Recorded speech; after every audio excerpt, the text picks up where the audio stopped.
34 number बाब देखो, बाब इत्तिबाइल जनाइज मिनल ईमान।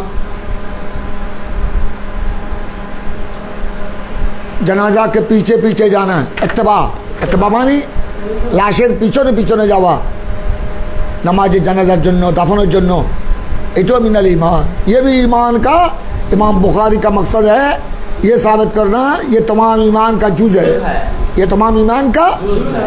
हमारे हनाफ के नजदीक ये सब के सब मिन समरातिल ईमान में। सरकार का इरशाद ग्रामी देखो,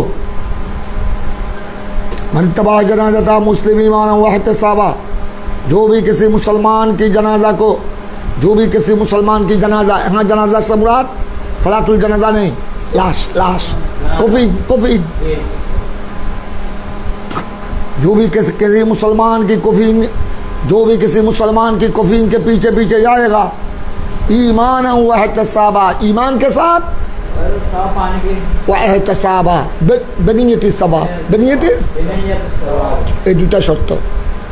এক নম্বর প্রত্যেক নেক আমলের মধ্যে সওয়াব পাওয়ার জন্য ঈমান ঠিক থাকতে হবে, ঈমান ও ইহতিসাব।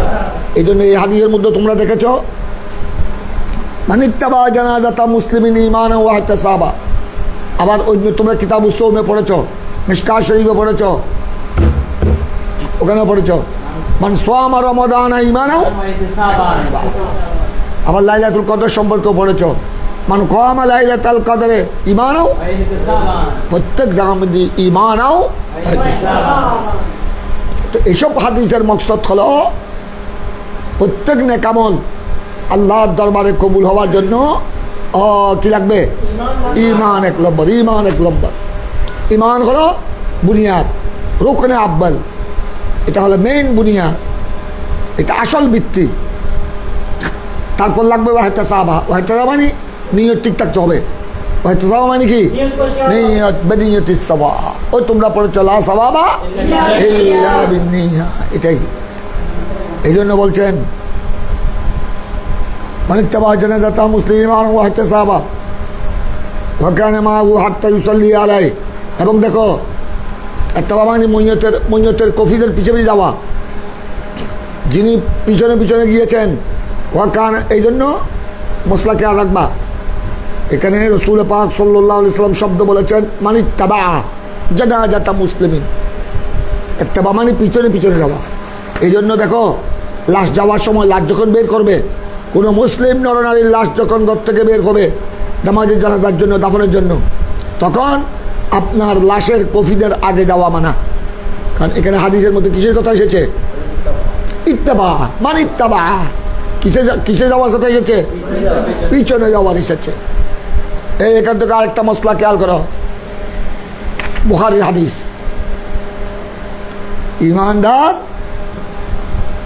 ইমানদার এন্তেকালের পরে ইমানদারের ইজ্জত বেড়ে যায়, ইমানদারের শান বেড়ে যায়। কিভাবে বেড়ে যায় দেখো, ये कम बखत लोग कहता है अरे मर गया मरदूद, क्या फातिहा क्या दरूद, ये मर गया फिर क्या फातिहा क्या दरूद, तौबा तौबा अलियाज़ु बिल्लाह। ये ईमान की हकीकत को नहीं समझा। ला यफ़हमु हकीकतल ईमान, ला यफ़हमु शराफतल ईमान, शराफतल ईमान। इन्नल इज़्ज़ता लिल्लाह रसूलिही वलिल मुमिनीन। समझ में आ गया? अल्लाह तबारक तआला असल इज्जत का मालिक रब ताला। फिर अल्लाह ने इज्जत का मालिक बना दिया मेरे सरकार को, फिर अल्लाह ने इज्जत का मालिक बना दिया मुमिनीन को, ईमानदार को। ईमानदार की इज्जत इंतकाल के आगे भी है, इंतकाल के बाद भी है, मरने के आगे भी है, क़ब्ल अल मौत भी है, बाद अल मौत भी है। ईमानदार की इज्जत दुनिया में, फिर दुनिया वल आखिरा, फिर दुनिया वल कबर वल हशर वल नशर, सब जगह में ईमानदार की इज्जत। अल्लाह ने ये नहीं बताया कि ईमानदार की इज्जत सिर्फ दुनिया में मखसूस, ये नहीं बताया। ईमानदार जहां भी जाए वहां ईमानदार की इज्जत। ईमानदार जहां भी जाए, दुनिया में रहे वहां भी ईमानदार की इज्जत, कब्र में जाए वहां भी ईमानदार की इज्जत, हशर के मैदान में ईमानदार जाए वहां भी ईमानदार की इज्जत। इसलिए देखो, तुम हदीस पढ़ चुके हो यहाँ से मसला, इसका नाम है फिकुल हदीस, यहाँ से मसला इस्तेमाल करो। सरकार ने फरमाया मन इत्तबा जनाज़त मुस्लिमीन, मुसलमान मरने के बाद उसकी लाश, उसकी कफीन के आगे ना जाओ, बल्कि पीछे पीछे जाने में फजीलत। इसलिए फुकाए कराम ने फरमाया इन हदीस की रोशनी में एसब हदीसेर आलोके फुकाए कराम एक कथा बोलेছেন ईमानदार मुस्लिम नरनारीर लाशेर आगे जावा ये मकरूह है, ये कराहत से खाली नहीं। और फजीलत किस में है? पीछे पीछे जाने में। तो इसका क्या मकसद? पीछे क्यों? যিনি মারা, দেখো যিনি মারা গেছেন উনি আগে, যিনি মারা গেছেন ওনার কফিন আগে, আর যারা জিন্দা আছে তারা পিছনে। কি বোঝা গেল? কি বোঝা গেল? মৃত্যুর পর ইমানদারের ইজ্জত যারা জিন্দা আছে তাদের থেকেও बढ़े যায়। मसला साबित हो गया, मरने के बाद ईमानदार की इज्जत घटती नहीं, कमती नहीं, बल्कि बढ़ती है, बढ़ जाती है।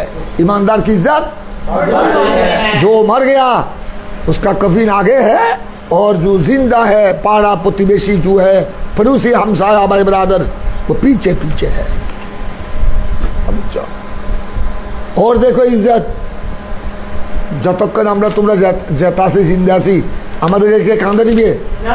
হ্যাঁ, ওইটা তো মাসুম ছোট্ট বাচ্চাকে মানুষ আদর করে মাথায় নেয়, কাঁদে নেয়, কুলে নেয়, এটা ভিন্ন কথা। কিন্তু একটু বড় হয়ে গেলে কেউ আর কাঁদও নেয় না, মাথায় নেয় না। जब मर गया ईमानदार, जब मौत हो गई, अभी उसको गुस्ल दिलाना पड़ता है, कफन नया कपड़ा कफन देना पड़ता है, फिर उसको खाट में उसको खटिया में लाओ, फिर उसका खटिया कंधे में उठाओ, उसका खटिया कंधे में उठाओ। मैयत को उठाना, हमलुल मैयत, हमलुल जनाजा, मैयत को उठाना है, उसका भी बहुत बड़ा अजर है, बहुत बड़ा सवाब है। ये भी हदीस में है, ये भी हदीस में है। सरकार ने इरशाद फरमाया मैयत पहचानता है, इन्नल मैयता यारिफु मन गसलहु वमन कफनहु वमन हमलहु औ कमा क़ाल मिस्लाहु क़ाल नादा वमन सल्ला अलैहि वमन दफनहु भी है। मैयत पहचानता है, ईमानदार मैयत वो पहचानता है कौन उसको गुस्ल दिया, कौन उसको कफन पड़ाया, कौन उसकी जनाजा कंधे में लाया। समझ में गया? हमलुल जनाजा वमन हमलहु, कौन उसको कंधे में लाया, और कौन उस पर वमन सल्ला अलैहि, कौन उस पर नमाज जनाजा पढ़ी, और कौन उसको बाद में दफन किया, वमन दफनहु, उसकी कब्र में मट्टी कौन चढ़ाया। मैयत ये सब कुछ पहचानता है। मरने के बाद ईमानदार की शान बढ़ जाती है, नहीं कमती है। और ईमानदार जबकि मोमिन कामिल हो, वली गौस आलिम रब्बानी हो, तो ये मर्द मोमिन बरूज़ महशर उसके लिए सुपारिश भी करेगा। उसको जिसने गुस्ल दिया, उसको जिसने कफन पहनाया, उसको जिसने कंधे में लाया, उसको जिसने नमाज जनाजा पढ़ी, उसको जिसने कब्र में रखा, उसको जिसने दफन किया, उसके लिए वह मर्द मोमिन रोज़ महशर क्या करेगा? सुपारिश भी करेगा अल्लाह के बारगाह में। ये कम बगत लोग कि हकीकत को नहीं जानता है, ईमान की हकीकत को नहीं पहचानता है। मल्लम यारिफ हकीकत ईमान फयकुल कायता, जो हकीकत ईमान नहीं समझता है, ईमान की हकीकत को जो नहीं जानता है, वो ऐसा कैसा बकता है, बोलता है। देखो उनकी शान देखो। मेरे सरकार ने क्या फरमाया? जो किसी मुसलमान की लाश के पीछे पीछे गया ईमान और एहतिसाब के साथ, वकान माहू युसल्ली अलैहि, और उसके साथ रहा, वकान माहू, और पाड़ा प्रतिवेशी भाई बरादर तार साथे साथे छिलो, वकाना माहू, ওই মুসলমান মইয়তের সাথে সাথে ছিল, হাত্তা ইউসাল্লি আলাই, কি পর্যন্ত? यहाँ तक के उस पर नमाज जनाजा पढ़े, ওয়াফরুগা মিন দফনহা, এবং তার দফন থেকে ফারক হয়। তার নামাজে জানাজা এবং নামাজে জানাজার পর দাফন এই পর্যন্ত যদি কার সাথে থাকে, পাড়া প্রতিবেশী ভাই বারাবর औलाद ফরজন যদি মইয়তের তাতে থাকে, তখন সে তার কত বড় আজর দেখো। 1 নম্বর কয়েকটা দেখো। 1 নম্বর হলো মইয়তের পিছে পিছে গেল। মইয়তের পিছে পিছে যাওয়ার পর আপনার নামাজে জানাজা পর্যন্ত, দাফন পর্যন্ত কি করলো? মইয়তের সাথে সাথে ছিল। মইয়তের এই জন্য মইয়তের সাথে থাকার চেষ্টা করবা। হাদিসের শব্দ হলো ওয়াকানা মাহু, ওয়াকানা মাহু। দেখো মাইয়ত সাথে থাকার জন্য মইয়তের সাথে সাথে, মইয়তের আশেপাশে থাকার চেষ্টা করবা, দূরে নয়। মইয়তের সাথে থাকার চেষ্টা করবা একদম নামাজ পড়া পর্যন্ত, দাফন পর্যন্ত। হলে এইভাবে যারা মইয়তের সঙ্গ দিবে তার জন্য তার কত বড় ফজিলত দেওয়া। ফাইন্নাহু ইয়ারজিউ মিনাল আজল बेकीरताइन। वो दफन के बाद जब घर में वापस आ जाएगा, भाई बरादर पड़ोसी हमसाया, जब दफन के बाद वापस आ जाएगा तो वो घर में वापस आएगा 2 की रात अजर लेकर, 2 की रात अजर लेकर। एक की रात का मकदार देखो, कुल्लु कीरातिन मिस्लु हुदी, कुल्लु कीरातिन एक की रात सवाब উহুদ পাহাড়কে বরাবর। উহুদ পাহাড় এখন ছোট হয়ে গেছে, এখন ওখানে বিভিন্ন মার্কেট, বিরাট দালান কোটা হয়ে গেছে। আগে উহুদ পাহাড় অনেক বড় ছিল 1400 বছর আগে। তখন আমার নবী বলেছেন যে সে মইয়তের দাফনের পর ঘরে ফিরে আসবে 2 কিরাত সওয়াব নিয়ে, সওয়াবের সাথে। 1 কিরাত সওয়াবের সম পরিমাণ হলো জবলে উহুদ পাহাড়ের মতো এত বিশাল সওয়াব। এই হাদিসের অর্থ হলো সওয়াবের বিশালত্ব দেখা, সওয়াবের বিশালত্ব দেখানো, কাসরাত, তকসীর, আজমত, বিশাল সওয়াব নিয়ে এসে ফিরে আসবে, এটা বলছেন। কুল্লু কিরাতিন মিসলু উহুদিন।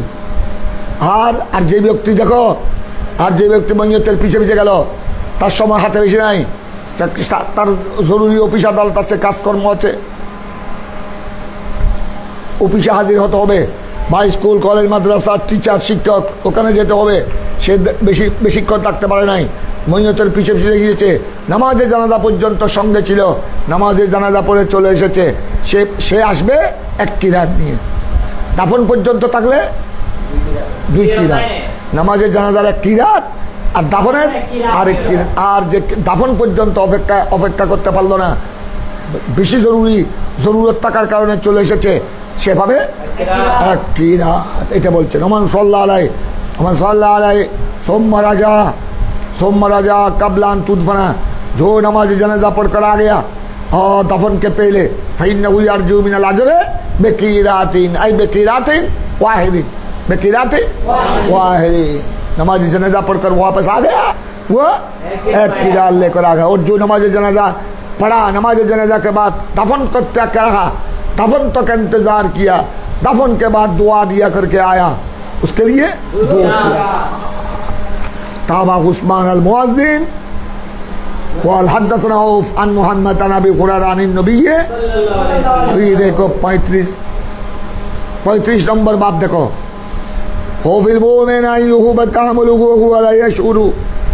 এই ইমানদারের মধ্যে দেখো, ইমানদারের মধ্যে এই খৌফ থাকতে হবে। খৌফ মানে আতঙ্ক, শঙ্কা, ডর থাকতে হবে। কখনো জানি না কখন আমার আমল কি হয়ে যাচ্ছে, বরবাদ হয়ে যাচ্ছে, আমার নেক আমল কখন বরবাদ হয়ে যাচ্ছে, ওহুলা ইউশেরু, না জানা অবস্থায়, জানি না আমি কোন সময় আমার নামাজ রোজা এগুলি কি হয়ে যাচ্ছে, এই ভয় থাকতে হবে। এই ভয় এই সংক্রান্তে বা বাবু খৌফিল মুমিন আইয়ুহু বাতামুলুহু ওয়া হুয়া লা ইয়াশুরু, ওয়া লা ইয়াশুরু, অজানা অবস্থায় কোন সময় আমার নেক আমল কি হয়ে যাচ্ছে, বরবাদ হয়ে যাচ্ছে। এই ভয় প্রত্যেক ইমানদার, সত্যিকার যারা ইমানদার তাদের অন্তরে এই ভয় থাকতে হবে। কারণ আমাদের দেখো, এই জন্য তোমরা পড়েছ, এই জন্য মুহাক্কিকিনরা কি বলেছেন, আল ঈমানু বাইনাল খাউফি ওয়ার রাজা, আল ঈমানু ইমানদার, সত্যিকার ইমানদারের অন্তরে খৌফ থাকতে হবে, খৌফ ইলাহি। আবার রাজা মানে রাজায়ে রহমত, আল্লাহর রহমতের রাজা নয়, এই আশা, রাজা জিম দিয়ে রাজিম আলিফ হামজা, ওটা তো রেদা, ওটা তো রেদা, রেজা। রাজিম আলিফ হামজা, রেজা মানে রহমতের আশা করা। ঈমানদারের অন্তরে আল্লাহর ভয়ও থাকতে হবে, কোন সময় আমার নেক আমল কি হয়ে যাচ্ছে। আবার তার অন্তরে এইটা আশাও থাকতে হবে যে আল্লাহ আমাকে রহমত থেকে নিরাশ করবে না। আমি আল্লাহর কি করছি, দুনিয়া আখিরাতে কবরে হাসরে আল্লাহর রহমতের আশা করছি। আল্লাহর রহমত থেকে ঈমানদার কি হতে পারে না, বঞ্চিত। লা তাকনাতু, এই জন্য বলা হয় আল ঈমানু বাইনাল খাউফে ওয়ার রাজা। আল ঈমানু বাইনাল খাউফে, দুটোটা থাকতে হবে। দুটোটার নাম হলো ঈমান, এটাই হলো পরিপূর্ণ। কোন ঈমানদার যদি তার কাছে আল্লাহর ভয় না থাকে, জানি না আমি কোন সময় আমার নেক আমল বরবাদ হয়ে যাচ্ছে, এটাই ঈমানদারের চরিত্র নয়। কথা বুঝছো?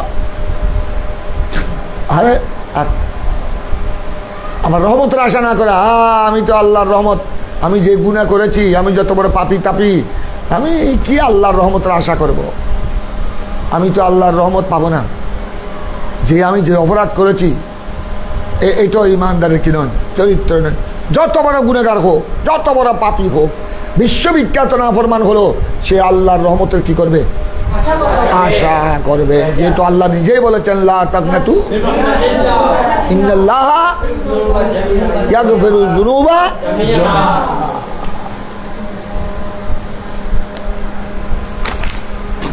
এবার তোমরা একটু লক্ষ্য করো, এই বাপটা একটু লক্ষ্য করো। ওয়ালা ইব্রাহিম আত-তাইমি, আত-তাইমি এটা বড় ওয়াইজ ছিলেন। ইব্রাহিম আত-তাইমি উনি বড় ওয়াইজ ছিলেন, বড় বড় মুহাদ্দিসও ছিলেন, বড় আলেমও ছিলেন, আবার উনি বড় ফকিহ ছিলেন। ওয়াকানা মুহাদ্দিসান ওয়া ফকিহান ওয়া ওয়াইজান, উনি মুহাদ্দিসও ছিলেন, ফকিহ ছিলেন, আবার এই দেখো ওই যুগের ওয়াইজ, ওই যুগের ওয়াইজ। এটা আমাদের দেশ তো গলাবাজি বেশি, ভাইরাল ওয়াইজ, গলাবাজি, টুনটা বেশি, আসল থেকে নকল বেশি, সোঁসা বেশি, কোরআন হাদিসের জ্ঞান নাই, টোটা করে দুনিয়া কামাই। শুধু বাঙ্গালকে হাইকোর্ট দেখায়, বাঙ্গালের সামনে এই সেই আগ্রাম বাগ্রাম করে 50,000 60,000 70,000। আর এইসব বাঙ্গালের জন্য এইসব ওয়াইজ ঠিক আছে, কিন্তু আগের যুগের ওয়াইজ দেখো, এই ইব্রাহিম তাইমি, ওই যুগের ওয়াইজ দেখো, ওরা মুহাদ্দিসও ছিলেন, ফকিহও ছিলেন, আবার ওয়াইজও ছিলেন। এই উনারাই হলো সত্যিকার ওয়াইজ, সত্যিকার ওয়াইজ, ওনারা আসল খতিব।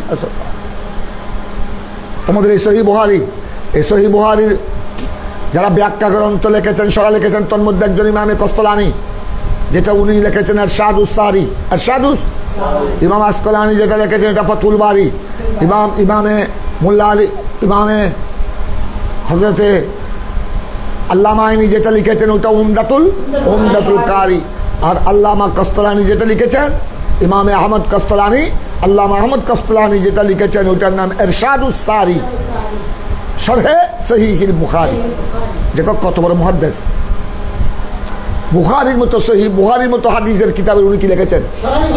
আবার উনি ছিলেন জবরদস্ত খতিব, এই জন্য উনার উপাধি হয়ে গেল খতিবে কস্তলানি। উনি বড় খতিব ছিলেন, বড় ওয়াইজ ছিলেন। ওই যুগের ওয়াইজরা কেমন দেখো, এই ইব্রাহিম তাইমি, এ খতিবে কস্তলানি, এরা একদিকে হাদিসের ইমাম ছিলেন, লক্ষ লক্ষ হাদিস, হাজার হাজার হাদিসের হাফেজ ছিলেন, আবার যুগের বড় মুফতি ফকি ছিলেন, আবার যুগশ্রেষ্ঠ খতিব ছিলেন, ওয়াইজ ছিলেন। এরাই হল আসল ওয়াইজ, এরাই হলো আসল ওয়াইজ। এদের ওয়াজের দ্বারা হাজার হাজার বান্দা তওবা করেছে, হাজার হাজার বান্দা গুনাহ নাফরমানি থেকে ফিরে এসেছে। এবার তোমরা একটু লক্ষ্য করো, ওয়ালা ইব্রাহিম আত-তাইমি মারাতু কওলি আলা আমলি ইল্লা খাশিতু আন আকুনা মুকাজ্জিবান। এই দেখো ইব্রাহিম তাইমি কত বড় আল্লামা, উনি কি বলছেন শুনো। এগুলি তোমরা পড়েছো আগে, মিনা আদাতিল বুখারী, ইমাম বুখারীর অভ্যাস। উনি তোমাদেরকে বারবার বলা হয়েছে শুরুতে যে ইমাম বুখারী শিরোনাম তরজুমাতুল বাব করেছেন, তরজুমাতুল বাব চয়ন করেছেন, শিরোনাম বানিয়েছেন কোরআনে পাকের আয়াত, কখনো কখনো কোরআনে পাকের আয়াত দিয়ে, কখনো কখনো আমার প্রিয় নবীর হাদিসে পাকের অংশ বিশেষ দিয়ে, কথা বুঝছো? আর কোনো কখনো শরীয়তের ফেকার মাসলা দিয়ে, আর কখনো ইমামগণের যুগের বড় বড় ইমামগণের উক্তি দিয়ে, যুগের বড় বড় ইমামগণের সাহাবায়ে কেরাম, তাবেঈন, তবে তাবেঈন, ওদের কৌল দিয়ে, ওদের কৌল দিয়ে, যেহেতু ওনাদের কৌল আমাদের জন্য হুজ্জত। সাহাবায়ে কেরামের কৌল, তাবেঈন, তবে তাবেঈনের কৌল, যুগের বড় বড় হাদিসের ইমাম, ফেকার ইমাম, ওনাদের কৌল উম্মতে মুসলিমের জন্য কি কৌলুহুম হুজ্জাতুন লানা, হুজ্জাতুন। এই জন্য ইমামে বুখারী এখানে ইব্রাহিম তৈমির কৌল নকল করেছেন। উনি কি বলেছেন শুনো, ইব্রাহিম তৈমি, উনি প্রায় ওয়াজের ময়দানে উনি বলেছেন মারাত্তু কৌলি আল আমলি। দেখো খোদা, আমি মারাত্তু মাই নাফিয়া, ভালো করে খেয়াল করো খোদা, আমি আমার কৌলকে আমলের সাথে পেশ করি নাই। যখনই পেশ করেছি, দেখা আমাদের দেখো একটা কৌল আর একটা আমল। কৌল মানে মুখের কথা, কৌল মানে কি, আমল মানে কাজ করবো। নামাজ, রোজা, হজ, যাকাত, ইবাদত, বন্দেগী, সদকা, খায়রাত, জিকির, আজকার, এগুলি হলো আমল। আর কৌল মানে এগুলা যেগুলো আমি তোমাদেরকে পড়াচ্ছি, এগুলো হলো কৌল। কথা বুঝছো? তাই ওয়াজ নসিহত, উনি তো একজন বড় ওয়াইজ ছিলেন ইব্রাহিম তাইমি। তাই উনি বলছেন খোদা, আমি তো লম্বা লম্বা ওয়াজ করেছি, আমার ওয়াজে হাজার হাজার মানুষ চোখের পানি ছেড়েছে। খোদা, আমি যখন ঘরে যখন ফিরে আসতাম, হুজরায় যখন বসতাম, তখন আমি আমার কৌলকে আমার আমলের সাথে তুলনা করতাম। আমি তো আজকে ঘন্টা ওয়াজ করলাম, এগুলি ছিল আমার কৌল, কিন্তু আমি আমল কতটুকু করেছি? আমি তো লম্বা লম্বা বয়ান দিয়েছি, তিনি তো বড় ওয়াইজ ছিলেন। আমি তো আজ কোরআন হাদিস অনেক বয়ান করেছি, ফাঁকা ফতোয়া অনেক বয়ান করেছি, কিন্তু আমি নিজে আমল কতটুকু করেছি? এইভাবে উনি কৌল আর আমলকে কি করতেন? কৌল আর আমলকে তুলনা করতেন। কৌল আর আমলকে কি করতেন? ওনার কৌলকে আমলের উপর পেশ করতেন। তার মানে কৌল আর আমলকে আমি আজকে এত ঘন্টা ওয়াজ করলাম, এগুলো কৌল। আর আমল কতটুকু করলাম, ওদের যখন আমি পেশ করতাম তখন কি অবস্থা হতো দেখো। উনি কি বলছেন, मारत कौले अला अमलिल्लाह खशीत व ना कुना मुकज़्ज़बा, मगर मैं डर जाता ना कुना मुकज़्ज़बा, ये कि मैं मुकज़्ज़ब बन जाऊँ, ये कि मैं मुकज़्ज़िब बन जाऊँ। मुकज़्ज़िब मैंने बुझो झूठ लाने वाला, मिथ्या प्रतिपन्नकारी, मिथ्या। ওদের তখন আমি যখন বিচার করতাম, ওয়াজ করতে আসলাম ঘন্টাকে ঘন্টা, আমি ঘরে এসে নিজে বসে বসে চুপচাপ হুজরায় বসে এগুলি চিন্তা করতাম, আমি যে ওয়াজগুলি করেছি এগুলি আমি কতটুকু আমল করেছি। কিন্তু যখন এভাবে আমি তুলনা করতাম, তুলনা করলে আমার মনে হতো আমি একজন মৃত্যুক। তখন আমি ভয় কাটতাম, আমি তো কি হয়ে গেলাম, মৃত্যুক হয়ে গেলাম। কারণ আমি ওয়াজ করেছি লম্বা লম্বা, এত কোরআন হাদিস বয়ান করেছি, এগুলো তো আমি নিজেই বালা করে কি করি নাই, বালা করে আমল করি নাই। তো সুতরাং আমার কৌল আল ফেল কি হলো না, এক হলো না। আমার কৌল আর আমল কি হলো না, এক হলো না। খোদা, উনি এভাবে কৌল আর আমলকে যদি পেশ করতেন, তাহলে তুলনামূলক চিন্তা ভাবনা করতেন, তখন নিজে বই করতেন আমি কি হয়ে যাব, আমি মৃত্যুক হয়ে যাব। কারণ আমি যে ওয়াজ করেছি, যতক্ষণ কোরআন হাদিস বয়ান করেছি, এগুলো তো একটা তো আমার আমলের মধ্যে তো একটাও নাই।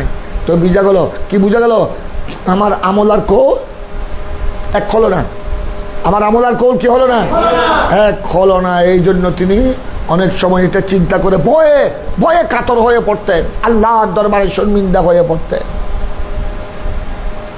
এটার নাম হলো খৌফ ইলাহি। মারাত্তু কৌলি আলা আমলিল্লাহ হাজিত ওয়া না কুনা মুকাজ্জাবা। এবার দেখো কলা ইবনু আবি মুলাইকা, ওই হযরতে আব্দুল্লাহ বিন উবাইদুল্লাহ আবি মুলাইকা, উনি জবরদস্ত হাসতে ছিলেন, বড় আল্লাহওয়ালা। উনি বলছেন দেখো, উনি বড় তাবি ছিলেন, আব্দুল্লাহ ইবনু আবি মুলাইকা, আব্দুল্লাহ বিন ওবায়দুল্লাহ বিন আবি মুলাইকা, উনি বড় জবরদস্ত তাবিন ছিলেন, উনিও বড় খতিব ছিলেন, বড় ওয়াইজ ছিলেন। এবার উনি কি বলছেন দেখো, উনি বড় তাবি, মিন কাবারিত তাবেঈন। উনি বলেন আদরাকতু সালাসিনা মিন আসহাবিন নবী সাল্লাল্লাহু আলাইহি ওয়াসাল্লাম, আমি 30 জন সাহাবীকে পেয়েছি। উনি কয়জন, উনি 30 জন সাহাবীর সাথে উনি মুলাকাত করেছেন, বড় বড় সাহাবী। আদরাকতু সালাসিনা মিন আসহাবিন নবী সাল্লাল্লাহু আলাইহি ওয়াসাল্লাম কুল্লু, খোদা 30 জনকে পেয়েছি, আমি 30 জন আমি 30 জন সাহাবীর সঙ্গে বসেছি, ওনার সৌবতে পেয়েছি। আমি দেখেছি এই 30 জন সাহাবীর মধ্যে কিভাবে ওনাদের অন্তরে আল্লাহর ডর ছিল। ওনারা দেখো কুল্লুহুম ইয়াখাফুন নিফাক আলা নফসিহি, প্রত্যেকেই নিজের নফসের মধ্যে নেফাকের ভয় করত। 30 জন বড় বড় সাহাবীর সৌবতে আমি ছিলাম, ওনাদের সাথে আমি বসেছি, ওনাদের সঙ্গে ছিলাম, ওনাদের সঙ্গ লাভ করেছি, ওনাদের সৌবতে ছিলাম। আমি দেখেছি সবাই নিজের নফসের মধ্যে নিজের ভিতরে নেফাকের নেফাক মানে কি? এটা কোন নেফাক? নেফাক স্লাই নয়, নেফাকে লুগাবি। ওইটা যেটা তোমরা ইব্রাহিম তাইমি যেটা পড়েছে, যেটা বলেছে ওইটা নেফাক মানে নেফাকের ভয় করতো। মানে আমি তো ওয়াজ তো করলাম, বড় লম্বা লম্বা ওয়াজ করলাম, কোরআন হাদিস বায়ান করলাম, কিন্তু বাস্তবে তো এগুলো আমার ভিতরে আমল। তো এখন আমার কৌল হয়ে একরকম আমল হলো, তো এটা বজাহের কিসের মতো হলো? নেফাকে লোকাবি। এটাকে বলে নেফাকে লোকাবি। কি পরামর্শিত? অর্থাৎ হযরত ইবনু আবি মুলাইকা বলছেন, আমি 30 জন সাহাবীর সাথে বসেছি, ওনারা সবাই নিজের নফসের মধ্যে কিসের ভয় করতেন? নেফাকের ভয় করতেন। মানে কি? অর্থ কি? অর্থাৎ ওনারা আল্লাহর ভয়ে কাতর থাকতেন। এটা হলো নিজের ইজিস আল্লাহর দরবারে নম্রতা প্রকাশ করতেন। মান তাওয়াদা লিল্লাহ রাফাহুল্লাহ। যত আল্লাহর সামনে তুমি বিনয় হবে, আল্লাহর দরবারে যত বিনয়ী হবে, তত আল্লাহ ওই বন্দার শান বুলন্দ করে দেন। এগুলি হলো ওনাদের বিনয়ী মনোভাব। এই দেখো সাহাবায়ে কেরাম আল্লাহর দরবারে কত বিনয়ী ছিলেন। ওনারা নিজকে নিজে কি মনে করতেন না? বড় মনে করতেন না, বরং তুচ্ছ মনে করতেন। আরো নিজের নফসের মধ্যে কিসের ভয় করতেন? নেফাকের ভয় করতেন। মনে আমার আমল বরবাদ হয়ে গেল কিনা। কুল্লুহুম ইয়াখাফুন নিফাক আলা নফসিহি মা মিনকুম আহাদুন ইয়াকুল। কেউ এই কথা বলতেন না। আমি 30 জন সাহাবীর সাথে বসেছি, কেউ এই কথা বলতে আমি কোনোদিন শুনি নাই। আন্নাহু আলা ঈমানে জিবরাইল, যে আমি জিবরাইলের ঈমান যেরকম মজবুত, আমি ওই জিবরাইলের ঈমানের উপর আছি। ও মিকাইল আলাইহিস সালামের ঈমানের উপর আছি, এই কথা কেউ বলতে আমি শুনি নাই। 30 জন সাহাবী বড় বড় সাহাবীর সাথে আমি বসেছি, কেউ এই কথা বলে নাই যে আমি জিবরাইল আলাইহিস সালামের ঈমানের উপর আছি, মিকাইল আলাইহিস সালামের ঈমানের উপর আছি। বরং এই কথা তো বলতেন না, বরং ওনারা নিজকে কি মনে করতেন? ছোট মনে করতেন, নিজকে তুচ্ছ তাচ্ছিল্য মনে করতে। ভালো করে দেখো। আরো ইমাম হাসান বসরি কি বলছে শুনো। ইমাম হাসান বসরি খায়রুত তাবেঈন, উনি শরীয়তের ইমাম, উনি হাদিসের ইমাম, ফিকহের ইমাম, আবার তরিকতের ইমাম। ইমাম সৈয়দনা হাসান ওহিসকারু আন হাসান বসরি, উনি কি বলছেন শুনো। মা খাফাহু ইল্লা মুমিন ওয়ালা আমানাহু ইল্লা মুনাফিক। এই কথা ওনার থেকে বর্ণিত। উনি বলেছেন মা খাফাহু ইল্লা মুমিন, আল্লাহকে ভয় করার মতো ভয় করে না একমাত্র কে? আল্লাহকে ভয় করার মতো ভয় করে না একমাত্র কে ভয় করে? মুমিন। মাই নাফিয়া মা খাফাহু ইল্লা মুমিন। মা খাফাহু কোন মর্যাদা? আল্লাহ। কোন মর্যাদা কি? আল্লাহকে ভয় করার মতো ভয় করে না একমাত্র কে করে? ওয়ালা আমানাহু ইল্লা মুনাফিক। আর আল্লাহর আযাব থেকে ওয়ালা আমানাহু, আমানা বুঝো? নিরাপদ। আল্লাহর আযাব থেকে নিরাপদ মনে করে না একমাত্র মুনাফিক। কথা বুঝছো? যে গ্যারান্টি দিয়ে কেউ কোন হযরত হাসান বসরি বলেছেন কোন ইমানদার এটা গ্যারান্টি দিয়ে বলে না যে আমি আল্লাহর আযাব থেকে নিরাপদে আছি। বরং প্রত্যেক ইমানদার, পাক্কা ইমানদার সবসময় আল্লাহকে কি করে? ভয় করে। আল্লাহ আমি তো কত গুনাহ করেছি আল্লাহ, এবং যা নেক আমল করেছি, এগুলি কখন বরবাদ হয়ে যায় আমি নিজেও জানি না। এইটা হলো নম্রতা, এটার নাম হলো ইজিস। অর্থাৎ ইমানদারের কাম হলো আল্লাহর দরবারে কি প্রকাশ করা? বিনয় প্রকাশ করা, তাওয়াদু, যেটার নাম তাওয়াদু প্রকাশ করা। এটার দ্বারা আল্লাহ বান্দার উপর কি হয়? খুশি হয়, রাজি হয়। দেখো এটা বলছেন হাসান বসরি রাদিয়াল্লাহু তাআলা, মা খাফাহু ইল্লা মুমিন ওয়ালা আমানাহু ইল্লা। একমাত্র মুনাফিকরা নিজকে কি মনে করে? অর্থাৎ নিজকে বড় মুসলমান মনে করে, যে আমি বড় মুসলমান, আল্লাহ আমার উপর কি আযাব আসবে? এইটা কোনো ইমানদারের খেয়াল নয়। এতে এগুলো এসব খেয়াল বাজে খেয়াল কার? নিজকে বড় মনে করা, আত্মগৌরব, নিজের আবাদতের উপর ফখর করা, নিজের আবাদতের উপর। অনেক খত্তি সুফি আছে, খত্তি সুফি বলা হয় তাদেরকে, খুশক সুফি, শুকনা সুফি। এরা একটু নামাজ কলমা পড়ে সময় সময় তাদের উপর শয়তান সওয়ার হয়, ইবলিস। নিজকে বড় মনে করে অনেক সময় আলেম উলামা মৌলানাদের ভুল ধরতে চায়।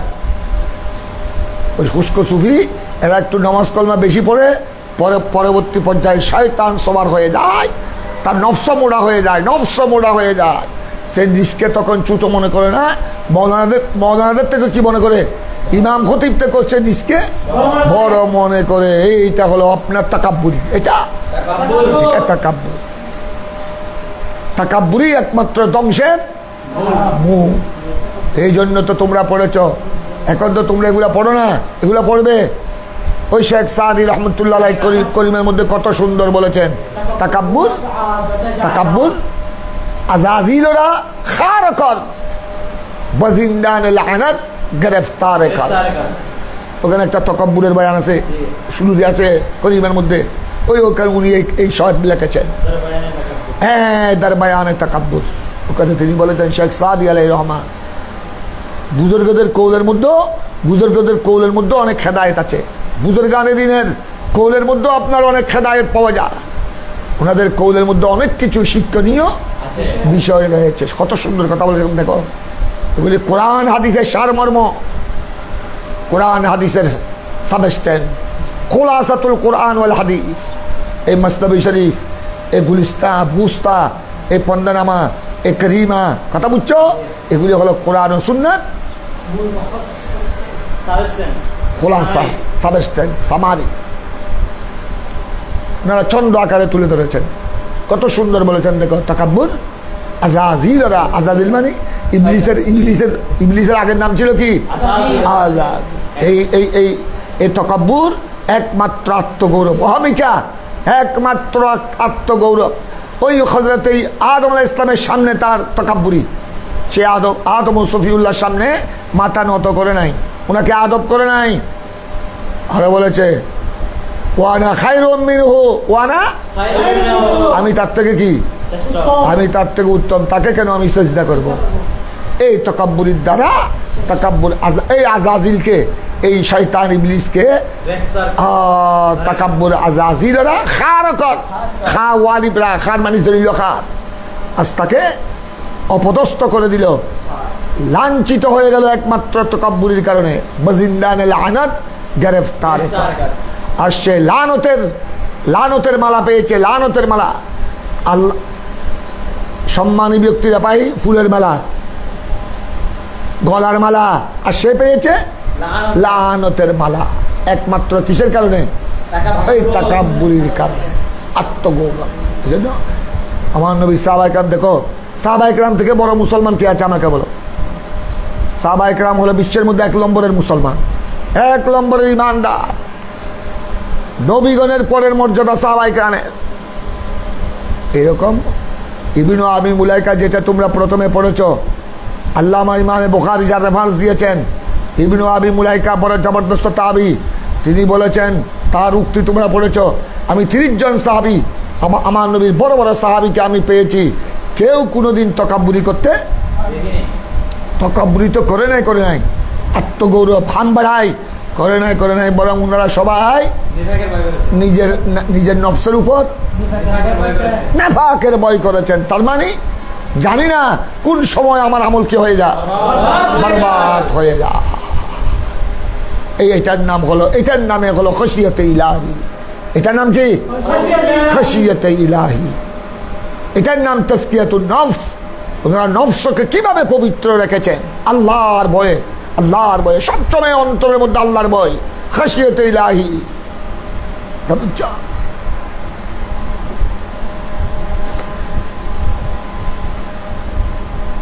তারপরে এবার তোমরা এখানে একটা মশলা শুনবে এখান থেকে। এই যে তোমরা আমাদের ইবনু আবি মুলাইকা বড় তাবি, উনি যে বললেন আমি 30 জন সাহাবাই রসুলকে পেয়েছি, ওরা সবাই নিজের নফসের মধ্যে কিসের ভয় করেছেন? তাই ইবনু আবি মুলাইকার এই কৌল দিয়ে কেউ যদি বলে সাহাবায়ে কেরাম মুনাফিক ছিলেন, নাউজুবিল্লাহ বলো না, সাহাবায়ে কেরাম মুনাফিক ছিলেন, কত দলিল কি? আর দলিল সহিহ বুখারী। এরকম আমাদের চট্টগ্রামে এক দরবারে এরকম হয়েছে, এটা আমি গুনাহগার ফতোয়া লিখেছিলাম, ফলে ঠান্ডা হয়ে গেছে আমাদের চট্টগ্রামে। আমি তখন জামিয়ার ফকি ছিলাম, তখন দায়িত্ব আসি নাই, প্রিন্সিপালের দায়িত্ব আসি নাই। আমার কাছে আসলো ওই বেড়া, ওই এক দরবারের औलाद, সে ওয়াজ করতেছে, বক্তা ওয়াজের মাঝখানে বলে দিল, আরে সাহাবায়ে কেরাম মুনাফিক ছিল, সাহাবায়ে কেরাম নিজকে মুনাফিক মনে করত।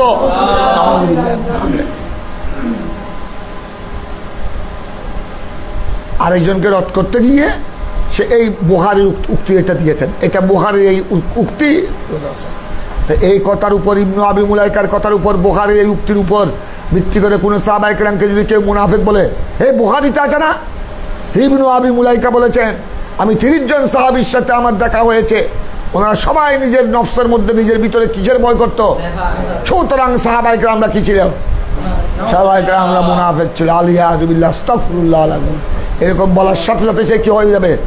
বেঈমান, মরদুদ হয়ে যাবে। এইটা তো হলো, এটা তো ইমাম বুখারী এইসব উক্তি তুলে ধরেছেন আমাদেরকে কি বুঝাবার জন্য?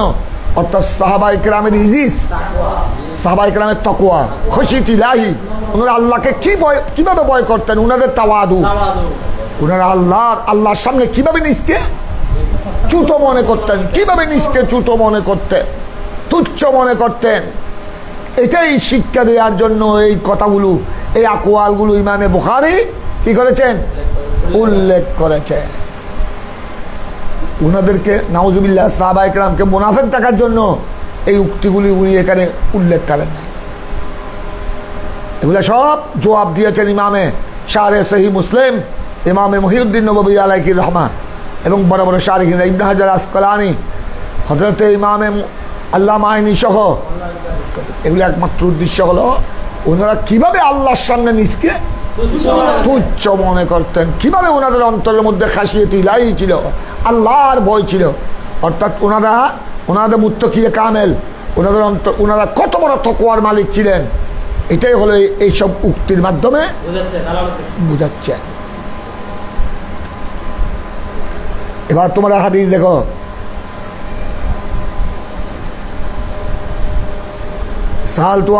সালতু আবা ওয়াইল আনিল মুরজিয়া।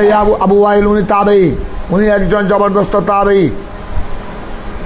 হযরত জুবাইদ বলেন হাদিসের রাবি, উনি বলেন আমি আবু ওয়াইল তাবেঈ, উনাকে জিজ্ঞাসা করলাম আনিল মুরজিয়া, মুরজিয়া বুঝো?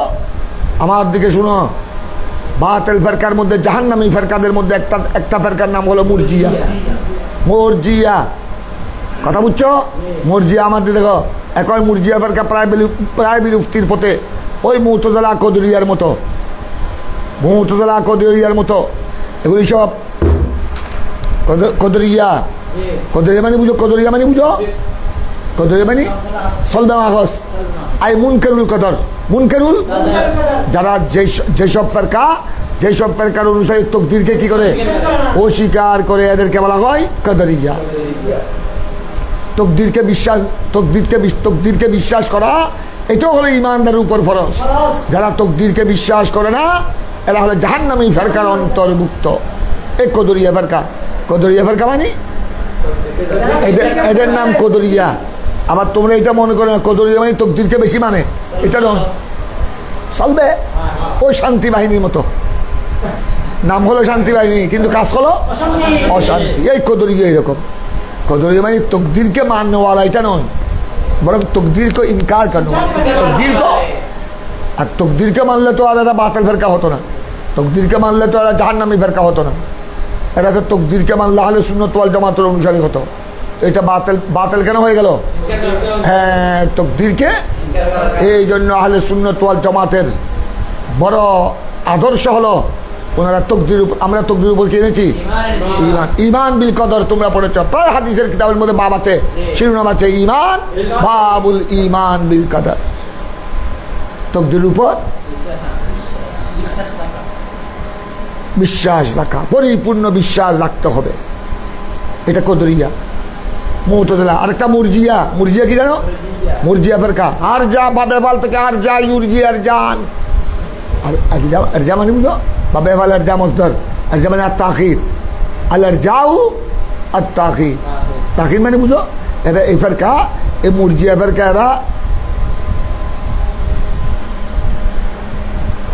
এরা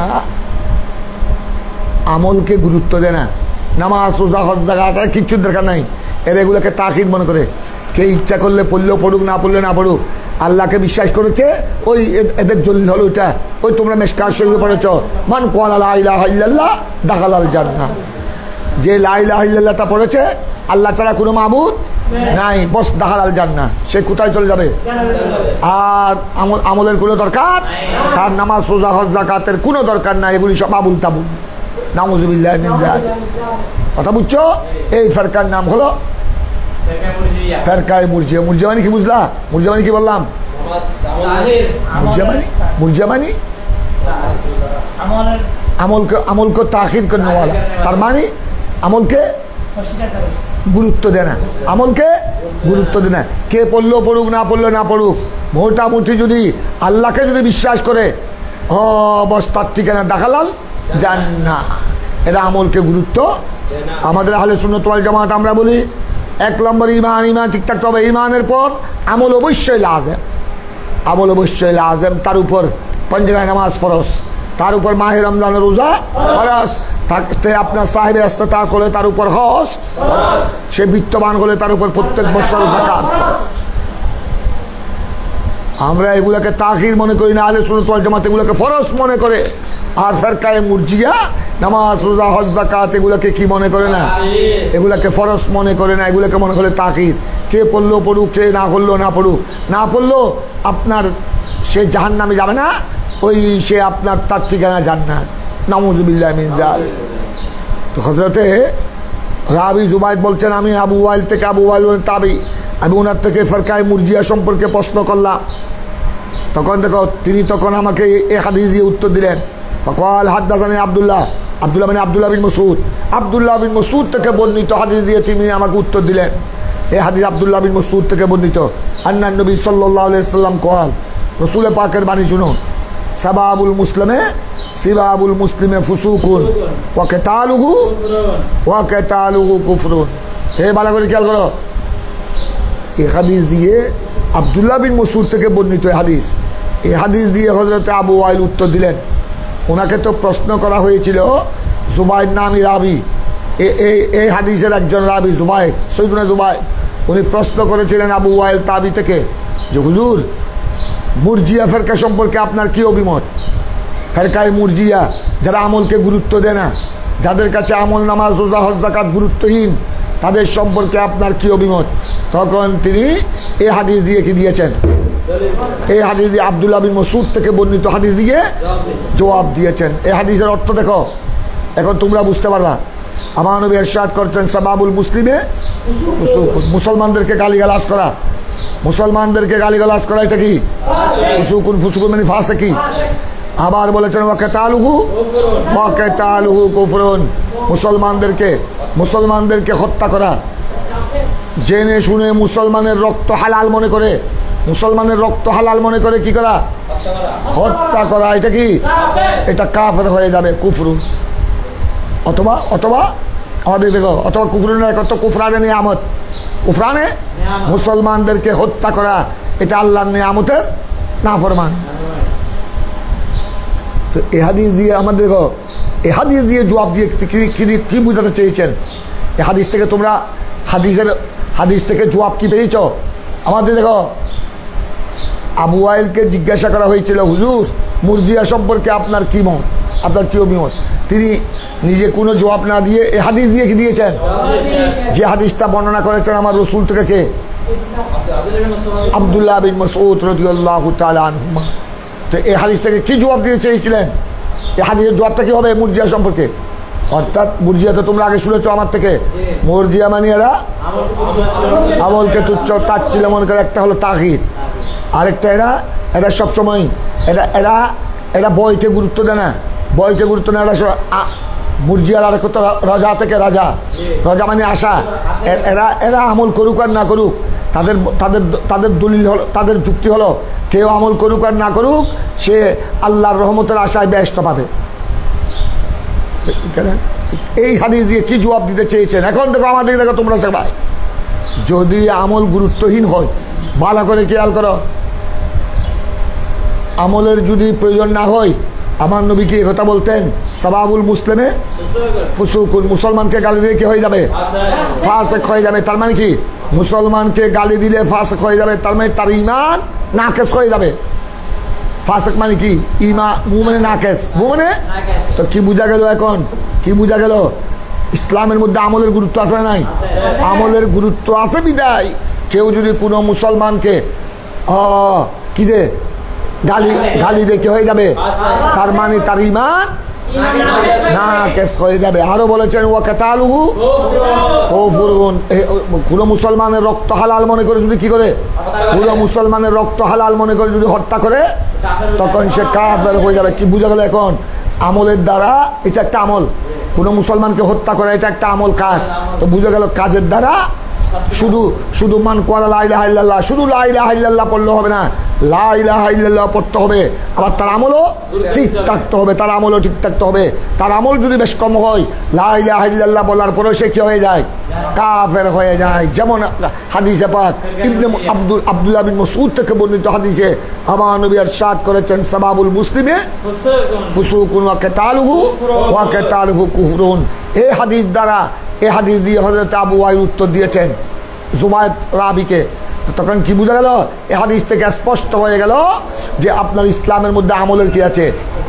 আমলের গুরুত্ব আছে। কারণ আমলের গুরুত্ব না থাকলে, আমল যদি ফরজ না হতো, নামাজ রোজা হজ যাকাত এগুলি যদি ফরজ না হতো, কখনো আমার নবী সিবাবুল মুসলিমে ফুসুকুন ওয়া কিতালুহু কুফরুন বলতেন না। তো বোঝা গেল আমরা আল্লাহকে বিশ্বাস করতে হবে, রসুলকে বিশ্বাস করতে হবে, পরকালকে বিশ্বাস করতে হবে, খবরের সওয়াল জবাবকে বিশ্বাস করতে হবে, সাথে সাথে আমাদেরকে আমলকে আপনার গুরুত্ব দিয়ে গুরুত্ব সহকারে আমল আঞ্জাম দিতে হবে।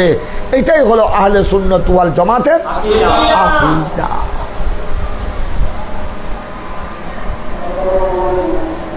তারপর তোমরা আবার দেখো আরেকটা হাদিস দেখো, আখবরানি উবাদা বিন আসলামিক,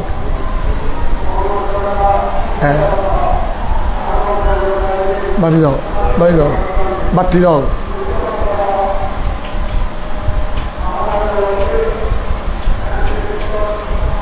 ठीक है, उसको लगा दो।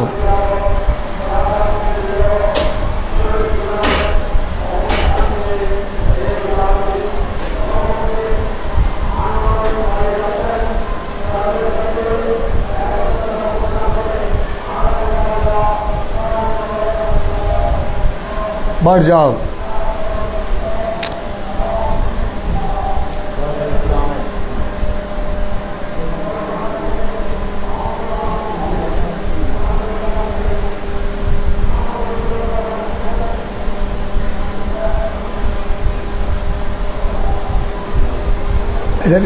মুরজিয়া ফেরকার সেজন্য মুরজিয়া ফেরকার কয়েকটা বতাকিদের মধ্যে একটা বতাকিদ হলো লা ইয়াদুরুল ঈমান মাসিয়াতুন, লা ইয়াদুরুল ঈমানা মাসিয়াতুন। বান্দা কোনো নাফরমানি করলে, গুনাহ নাফরমানি করলে, ঈমান আল্লাহর উপর যদি ঈমান থাকে, তার ঈমানকে গুনাহ নাফরমানি কোনো ক্ষতি করবে না। কিন্তু এই হাদিসের দ্বারা বোঝা গেল সাবাবুল মুসলিমে ফুসুকুন ওয়া কিতালুহু, এইটার দ্বারা বোঝা গেল আপনার গুনাহ নাফরমানির দ্বারা ঈমানের কি হয়? ঈমানের ক্ষতি হয়। নাকেস হয়ে যাওয়া মানে ক্ষতি হলো না। আর অনেক সময় তো আপনার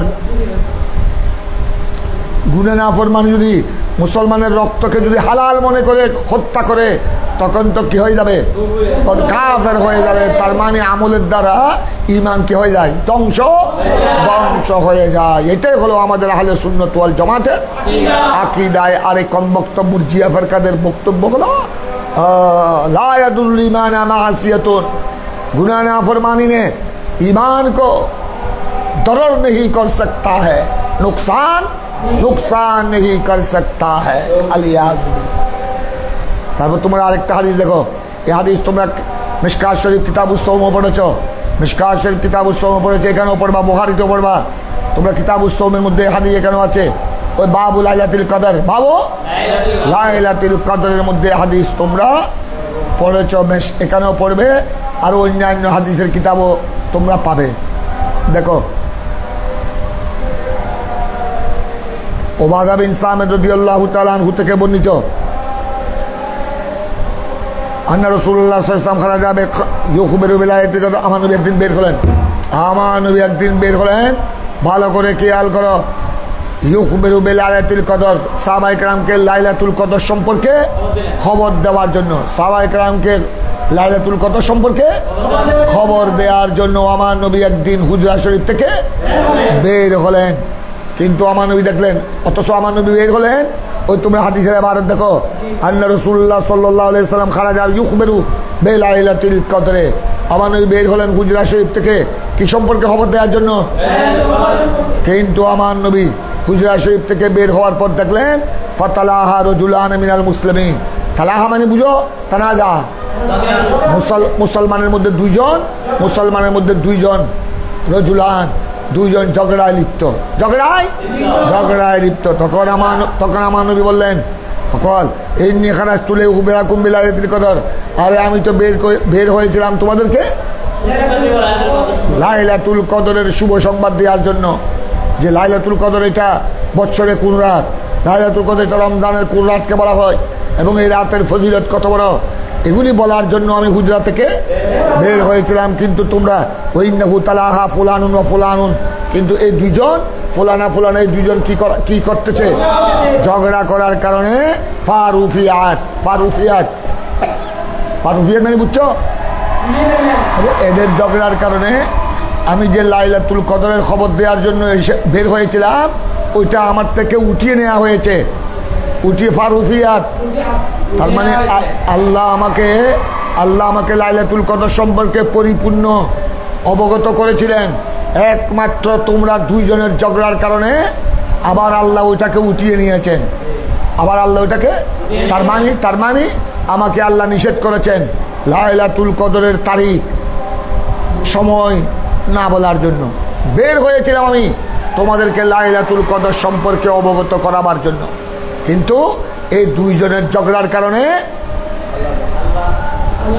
রুফিয়াত উঠিয়ে নেওয়া হয়েছে। এখান থেকে কি বস্তা বুঝে গেল, অন্যায়ভাবে ঝগড়া ফসাদ এটা খুব মারাত্মক ক্ষতি। এটা এমনি তো ক্ষতি আছে। অনেক সময় অন্যায়ভাবে ঝগড়ায় লিপ্ত হলে ঝগড়ার কারণে অনেক সময় ভালো জিনিসও উঠে নেয়, আল্লাহ ভালো জিনিসও উঠিয়ে নেয়। এখানে আমার নবী বের হয়েছিলেন হুজরা শরীফ থেকে সাহাবায়ে কেরামকে লাইলাতুল কদর সম্পর্কে তথ্য দেওয়ার জন্য। এটা বৎসরের কোন রাত, এটা কোন মাসে হয়, এটা কোন তারিখ হয়, এগুলো জানাবার জন্য বের হয়েছিলেন হুজরা শরীফ থেকে।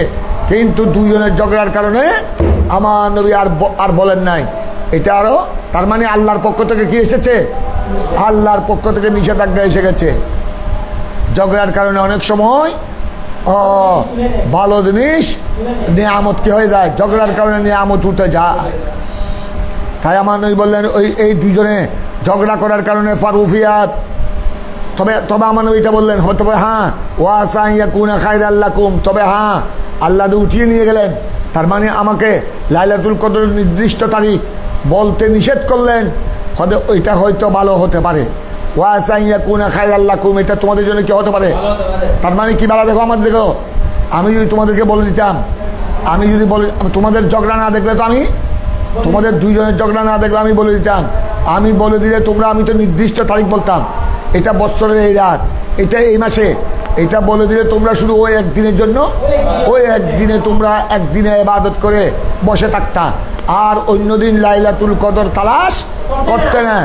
এখন এইটা একদিক দিয়ে ভালো হয়েছে, এটা তাদের ঝগড়ার কারণে এই হুকুমটা উঠিয়ে নেওয়া হলো। আমি এখন তোমাদেরকে লাইলাতুল কদর নির্দিষ্ট করে কোন রাত কোন তারিখ বলছি না, আল্লাহর পক্ষ থেকে নিষেধাজ্ঞা এসে গেছে। এটা হয়তো তোমাদের জন্য মঙ্গল হতে পারে, যেহেতু এখন তোমরা একদিনের জন্য বসে থাকবে না, এক রাতের জন্য, বৎসরে এক রাতের জন্য বসে থাকবে না, বরং তোমরা লাইলাতুল কদর তালাশ করার জন্য একাধিক রাত আল্লাহর দরবারে কি করবে, সারা বছর আল্লাহর দরবারে তোমরা লাইলাতুল কদর তালাশ করবে, ইবাদত করবে। বিশেষ করে সারা বছর না হলো অন্তত মাহে রমজানে এক মাস রাত জেগে কিয়ামুল লাইল করে, রাত জেগে ইবাদত করে লাইলাতুল কদরকে কি করবা, তালাশ করবে। এটা তো তোমাদের জন্য কি হলো, ইবাদত বেশি করার সুযোগ হলো। আর আমি যদি তারিখ জানিয়ে দিতাম তখন তোমরা এইভাবে গোড়া রমজান মাস সারা বছর কি করতে না, ইবাদত করতে না। এই জন্য আমার নবী বললেন ওয়াসা ইয়াকুনা খায়রাল লাকুম। এই জন্য আমার নবী এবার বললেন ইলতামিসুহা, হার মর্যাদা লাইলাতুল কদর, ইলতামিসুহা, তোমরা লাইলাতুল কদর তালাশ করো। ইলতামিসুহা মানে কি, লাইলাতুল কদর তালাশ করো ফিস সাবে ওয়া তিসআ ওয়াল খামসে। সাবা মানে ফিস সাবে মানে বুঝছো 27তম রজনী, ফিস সাবে মানে ফিস সাবে ওয়া 20 লাইলা মিন রমজান। সুতরাং তোমরা এখন আমার নবী আগে তো বের হয়েছিলেন নির্দিষ্ট একদিন বলার জন্যে, এখন আর নির্দিষ্ট একদিন বললেন না। এ হাদিসে আমার নবী 3 রাতের কথা বলছেন।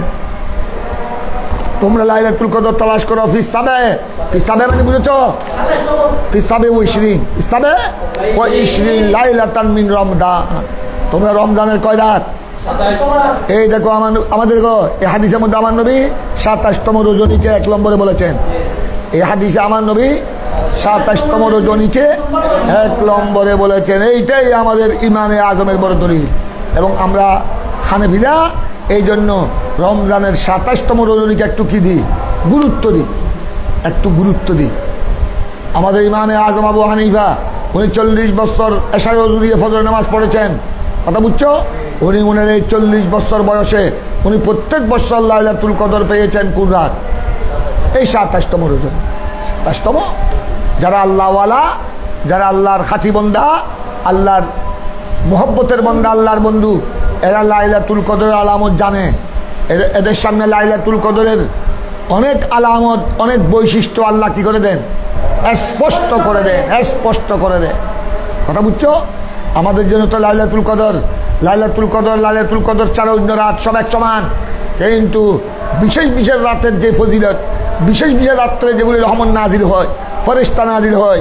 তোমরা তো লাইলাতুল কদর সম্পর্কে আল্লাহর কোরআন পড়েছো, তানাজ্জালুল মালাইকাতু ওয়ার রূহু ফিহা বিইذن রাব্বিহিম। হ্যাঁ, এখানে তো ফেরেশতা নাজিল হয়, আমরা তো দেখি না, আমাদেরও দৃষ্টিশক্তি নাই। ইমামে আজমের মতো যারা হাস্তি, সাহাবায়ে কেরাম, তাবেঈন, আল্লাহর আহলুল্লাহ, ওনারা লাইলাতুল কদরেতে ফেরেশতা নাজিল হয়েছেন, রহমত নিয়ে এসেছেন, রহমত বন্টন করতেছেন। বড় অনেক আল্লাহর ওলি যারা সাহেবে কশফ, ওনারা বেলায়েতের দৃষ্টিতে দেখেন। এই জন্য ইমামে আজমও লাইলাতুল কদর পেয়েছেন। বেশিরভাগ ওনার সাধনায় উনি যে আল্লাহর দরবারে রিয়াদত করেছেন, উনি বেশিরভাগ ওনার জীবনে লাইলাতুল কদর পেয়েছেন কোন রাত। তাই আমার নবী বলছেন তোমরা লাইলাতুল কদর তালাশ করো 27তম রজনী। আরেকটা ওয়াত্তিসা মানে কি, ওয়াত্তিসা মানে 29, 29। আরেকটা ওয়াল খামস মানে খামস ওয়া 20। অর্থাৎ আরেকটা দিকে তোমরা পড়েছো, মিশকাতও পড়েছো, এখানেও আছে কিতাব বাবু লাইলাতুল কদর। আমার নবী বলছেন তোমরা শেষ দশকের বেজুর রাতের মধ্যে কি করো, লাইলাতুল কদর তালাশ করো। 21তম রজনী, 23তম রজনী, 25তম রজনী, 27তম রজনী, 29তম রজনী কি করো। এই জন্য আমার নবী বললেন আমি বের হয়েছিলাম তোমাদেরকে লাইলাতুল কদরের সঠিক তারিখ বলার জন্য, কিন্তু 2 জন ব্যক্তি ঝগড়া করার কারণে ওইটা আমার থেকে উঠিয়ে নেওয়া হয়েছে। তার মানে আমার আল্লাহর পক্ষ থেকে নিষেধাজ্ঞা চলে এসেছে। তো আমি তো আমার আল্লাহর হুকুমের বাইরে কিছু সুতরাং তবে তোমরা এটা উঠিয়ে নেওয়াটা তোমাদের জন্য কি হয়েছে, মঙ্গল হয়েছে। যেহেতু আমি নির্দিষ্ট তারিখ বললে তোমরা লাইলাতুল কদর গোড়া বছর 1 রাতে ইবাদত করতা আর আল্লাহর দুয়ারে আসতে না। এখন অন্তত এটা আমি নির্দিষ্ট তারিখ না বলার কারণে তোমরা অন্তত মাহে রমজান 1 মাস কি করছো, ইবাদত করছো। অন্তত 6 দশকের বেজুর রাতে, প্রত্যেক বেজুর রাতে কি করছো? ইবাদত করতেছ।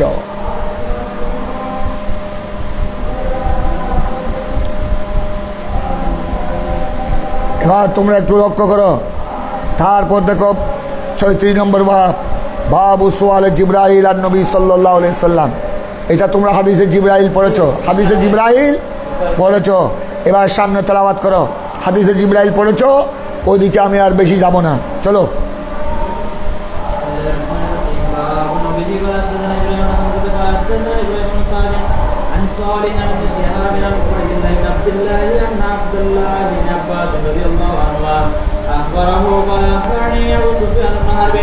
أن هرقل قال له سألتك هل يزيدون أم ينقصون فزعمت أنهم يزيدون وكذلك الإيمان حتى يتم وسألتك هل يرتد أحد سخطة لدينه بعد أن يدخل فيه فزعمت أن لا وكذلك الإيمان تخالد بشاشته القلوب لا يسقطه أحد.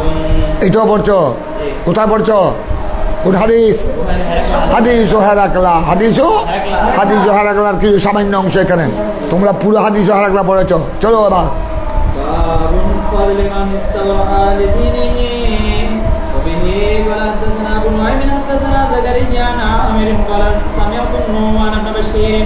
يقول سمعت رسول الله صلى الله عليه وسلم يقول الحلال بين والحرام بين وبينهما مشتبهات لا يعلمها كثير من الناس فمن اتقى المشبهات استبرأ لدينه وإرضه ومن وقع في الشبهات كراع يرعى حول الحمى يوشك أن يواقعه إلا ألا وإن لكل ملك حمى ألا وإن حمى الله في الأرض إن حمى الله في أرضه محارمه ألا وإن في الجسد مضغة إذا صلحت صلح الجسد كله وإذا فسدت فسد الجسد كله ألا وهي القلب. চলো। باب أداء الخمس من الإيمان وبه وحدثنا علي بن جعد قال أخبرنا شعبة عن أبي حمزة قال كنت أقعد مع ابن عباس رضي الله عنه فيجلسني على سريره فقال أقم عندي حتى جعل لك سهما من مالي فأقمت معه شهرين ثم قال أن وفد عبد القيس ثم قال إن وفد عبد القيس لما أتوا النبي صلى الله عليه وسلم قال عن القوم أو من الوفد قالوا ربية قال مرحبا بالقوم أو بالوفد غير خزايا ولا ندامة فقالوا يا رسول الله إنا لا نستطيع أن نأتيك إلا في شهر الحرام بيننا وبينك هذا الحي من كفار مضار فأمرنا بأمر فصل نخبر به من وراءنا وندخل به الجنة وسألوا عن الأشربة فأمرهم ب4 ونهاهم عن 4 أمرهم بالإيمان بالله وحده قال أتدرون ما الإيمان بالله وحده قالوا الله ورسوله أعلم قال شهادة أن لا إله إلا الله وأن محمد رسول الله وإقام الصلاة وإيتاء الزكاة وصيام رمضان وأن تعطوا من المغنم الخمس ونهاهم عن 4 عن الخنتم والدباء والنقير والمزفة وربما قال المخير وقال احفظوهن وأحضروا بهن من وراءكم باب ما جاء ما جاء أن العمل بالنية والحسبة ولكل مما نوى فدخل فيه الإيمان والوضوء والصلاة والزكاة والحج والصوم والأحكام وقال الله تعالى كل يعمل على شاكلته على نيته نفقته الرجل على أحده يحتسبها صدقة وقال النبي صلى الله عليه وسلم ولكن جهاد ونية. وبه قال حدثنا عبد الله بن مسلمة قال أخبرنا مالك عن يحيى بن سعيد عن محمد بن إبراهيم عن القاضي بن عكاظ عن عمر رضي الله عنه أن رسول الله صلى الله عليه وسلم قال الأعمال بالنية ولكل امرئ ما نوى فمن كانت هجرته إلى الله ورسوله فهجرته إلى الله ورسوله ومن كانت هجرته لدنيا يصيبها أو امرأة يتزوجها فهجرته إلى ما هاجر إليه. وبه قال حدثنا حجاج بن حاتم قال حدثنا شعبة قال أخبرني عبد بن ثابت قال سمعت عبد الله بن يزيد عن أبي مسعود رضي الله عنه عن النبي صلى الله عليه وسلم قال إذا فكر الرجل على أهله يحتسبها فهي له صدقة.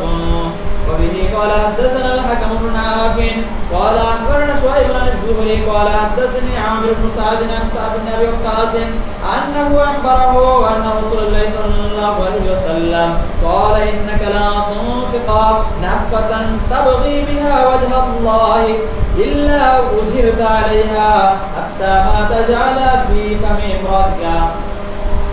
باب قول النبي صلى الله عليه وسلم الدين والنصيحة لله ولرسوله ولأئمة المسلمين وعامتهم. وقوله تعالى إذا نصحوا لله ورسوله. وبه قال حدثنا مسدد قال حدثنا يحيى عن إسماعيل قال حدثني قيس بن أبي حازم عن جرير بن عبد الله البجلي قال بايعت رسول الله صلى الله عليه وسلم على إقام الصلاة وإيتاء الزكاة والنصح لكل مسلم. وبه قال حدثنا أبو النعمان قال حدثنا أبو عوانة عن زياد بن علاقة قال سمعت حرير بن عبد الله يوم مات المغيرة بن شعبة قام فحمد الله وأثنى عليه وقال فحمد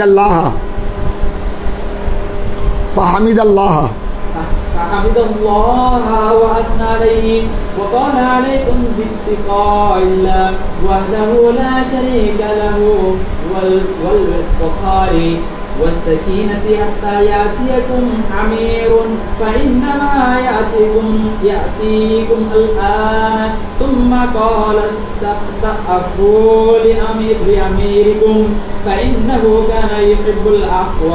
ثم قال أما بعد فإني أعطيت النبي صلى الله عليه وسلم قلت بايعك على الإسلام فشرط علي والنصح لكل مسلم فبايعته على هذا ورب هذا لمسجدي ورب هذا المسجد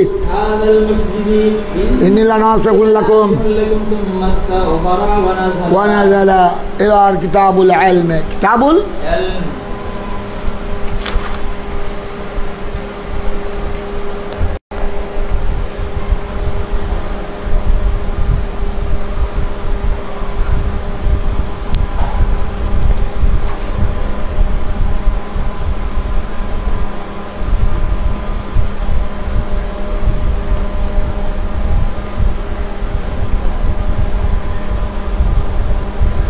इबादत देखो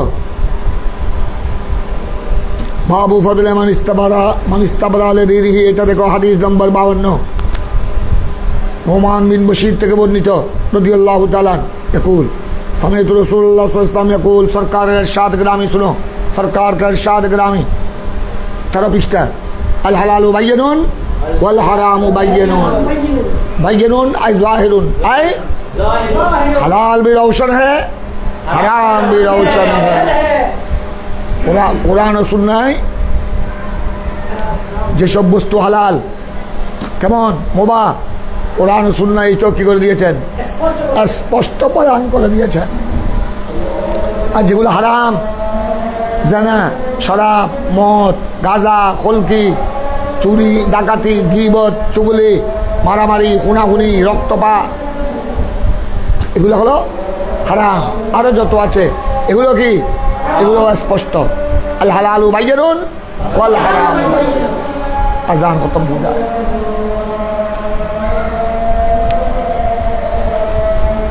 আল্লাহ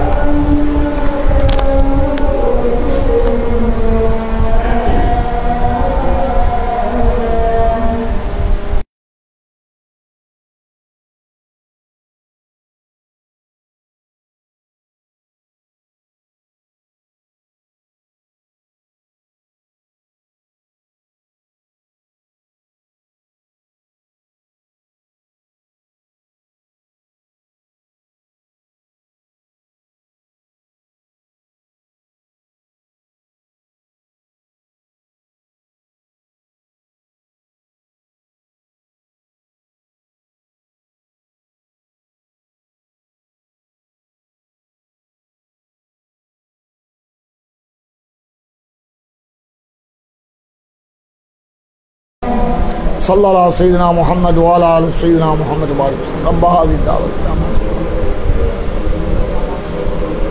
وبعث مقاما محمودا الذي وعدت وارزقنا شفاعته يوم القيامة إنك لا हलाल भी रोशन है, चूँकि कुरान और सुन्ना ने हलाल को भी बयान कर दिया, हराम को भी बयान कर दिया।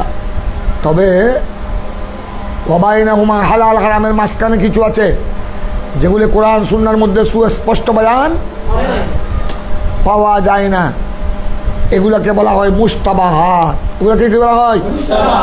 মুস্তাবাহ মানে বুঝো আমাদের ইস্তাবা থেকে কি এগুলাকে কি হালাল বলবে না হারাম বলবে, এটার মধ্যে শুভা আছে, শুভা ইস্তাবা। তার মানে এগুলা সম্পর্কে কোরআন হাদিস সুস্পষ্ট কোনো বিবরণ পাওয়া যায় না। এই জন্য হালাল মা বাইনাল হালাল ওয়াল হারাম, যা কিছু আছে হালাল হারামের মাঝখানে এগুলাকে বলা হয় মুস্তাবাহাত। এটা বলছেন ওয়াবাইনাহুমা মুস্তাবাহাত লা ইয়ালামুহা কাসীরুম মিনান নাস, অনেক মানুষ এগুলা সম্পর্কে জানে না। অনেকেই যেহেতু এগুলা সম্পর্কে কোরআন হাদিসে সুস্পষ্ট বয়ান পাওয়া যায় না, সেই জন্য অনেকে আবার এগুলোর মধ্যে লিপ্ত হয়ে যায়।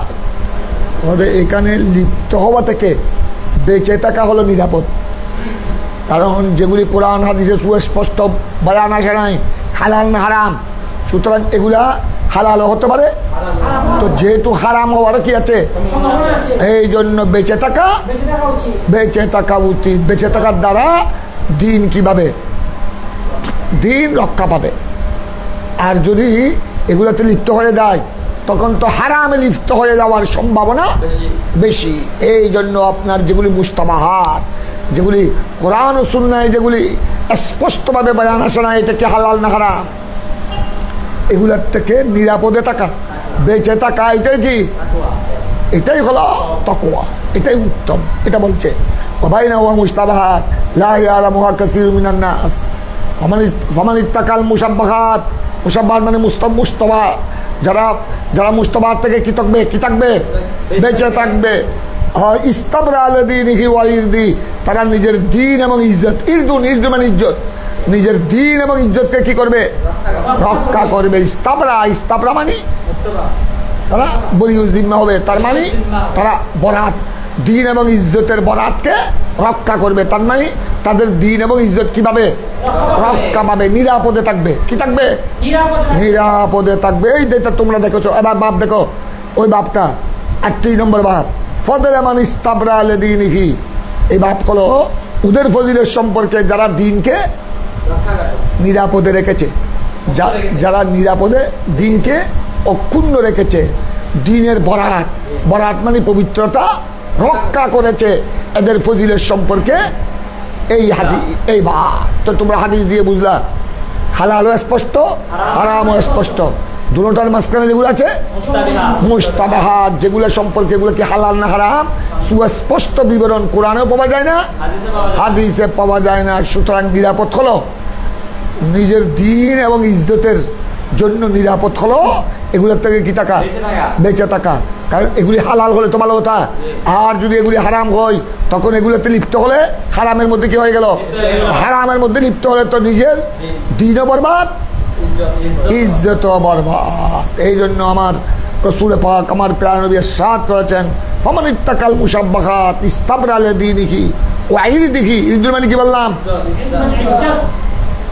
ওমান ওয়াকা ফি শুবহাত, আর যারা মুস্তাবাহাতের মধ্যে পড়ে গেল, মুস্তাবাহাতের মধ্যে লিপ্ত হয়ে গেল, অর্থাৎ যেগুলি হারাম না হালাল সুস্পষ্ট কোনো বয়ান কোরআন সুন্নাহয় পাওয়া, এগুলোর মধ্যে যদি কেউ লিপ্ত হয়ে যায় হয়তো তখন এটা কারাইন ইয়ারা হাউলাল হামা ইউশিকু আন ইয়াওয়াকিয়াহু।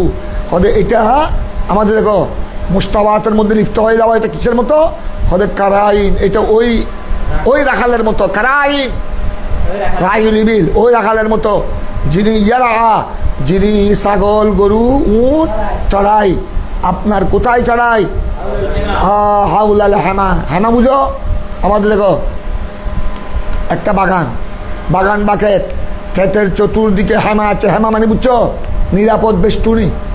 নিরাপদ বেষ্টনী মানে আমাদের দেশে ক্ষেতি রক্ষা করার জন্য টেরা দেয়, টেরা, আমরা এটাকে টেরা বলি আর কি। এইটাকে বলা হয় হেমা, নিরাপদ বেষ্টনী। সরকার ও সরকার, প্রত্যেক দেশের সরকার এদের যেগুলি নিরাপদ স্থান, যেগুলি নিরাপদ, যেগুলি বড় সেন্সিটিভ স্থান, এগুলোতে কি দে? বেষ্টনী দে, ঘেরাও দে, ওয়াল দে।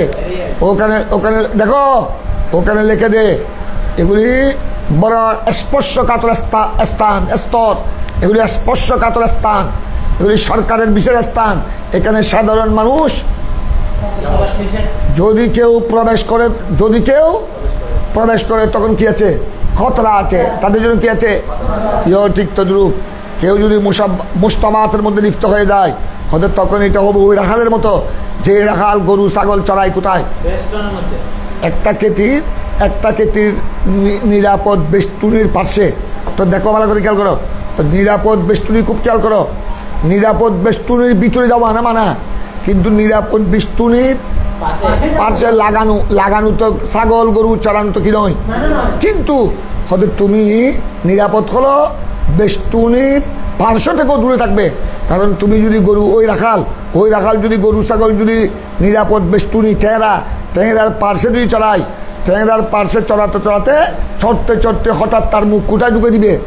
কেতুর মধ্যে ঢুকে দিলে অথবা ওই বেচারা রাখাল একটু প্রস্রাব করতে গিয়েছে, একটু পায়খানা করতে গিয়েছে, এখন তারগুলা হলো আপনার গরু উট, এগুলি নিরাপদ বেষ্টনীর পাশে চড়তে এখন লুপ এসে গেল। কারণ বেষ্টনীর ভিতরে আরো ভালো কেল আছে, আরো ভালো কেতি আছে। এখন সে কি করলো? নিরাপদ বেষ্টনীকে ভেঙে সে যখন ওখানে গেল পায়খানা প্রস্রাবের জন্য গেল, এখানে নিরাপদ বেষ্টনীকে ভেঙে কোথায় ঢুকে গেল? তখন আপনার তার গরু ছাগলকে অ্যারেস্ট করা হবে, তাকেও অ্যারেস্ট করা হবে। শালার বেটা গেল কোথায়? সে তো আমার কেতিকে শেষ করে দিল। এখন তো তার জন্য নিরাপদ কি হলো? নিরাপদ ছিল বেষ্টনীর পাশেও যেন, যদিও বেষ্টনীর পাশে এটা কি নয়, এটা আপনার এটা নিষিদ্ধ এলাকার মধ্যে। নিষিদ্ধ এলাকা তো হলো বেষ্টনীর ভিতরে, এটা বেষ্টনীর বাহিরে পার্শ্ববর্তী রাস্তা জায়গা, এটা আপনার নিষেধাজ্ঞা এলাকার মধ্যে অন্তর্ভুক্ত না হলো এটা হলো মুস্তাবাহা। কারণ ওখানে চললে তার কাছে ক্ষতির কি আছে? হয়তো এগুলো চড়তে ভিতরে মুখ দিয়ে যদি ওই কেতির নষ্ট করে, তখন কেতির মালিক তাকে ধরে ফেলবে। আর অথবা যদি গরু মোষ হয়, তখন যদি বেষ্টনী ভেঙে ভিতরে ঢুকে যায়, তখন তো আরো বড় আপনার আযাব ও গজব, আরো বড় শাস্তি। তার গরু ছাগলকেও বন্দি করবে, তাকেও বন্দি করবে, তখন একটা বিরাট জামিলা সৃষ্টি হবে। এই জন্য বলছে হালাল হারামের মাঝখানে যেগুলি মুস্তাবাহাত, নিরাপদ হলে এগুলোর থেকে দূরে থাকা। কারণ এগুলির পাশও আসলো, এগুলোতে লিপ্ত হলে তখন আপনার ওই রাখালের মতো হবে, যে রাখাল আপনার গরু ছাগল ভেড়া দুব্বা চড়াই কোথায়? নিরাপদ বেষ্টনীর সাথে পাশে। তখন এটা যদিও 500টা কি নয়, নিষিদ্ধ স্থানের মধ্যে অন্তর্ভুক্ত নয়, তারপরে তার জন্য এটা কি আছে? খতরা আছে। ঠিক তদ্রুপ হালাল হারামের মাঝখানে যেগুলি মুস্তাবাহাত, এগুলাতে লিপ্ত হলে কি আছে? বান্দার জন্য, তার দিন ইজ্জতের জন্য খতরা আছে, এটা বলা হয়েছে। হাদিসের মর্মার্থ বুঝেছ?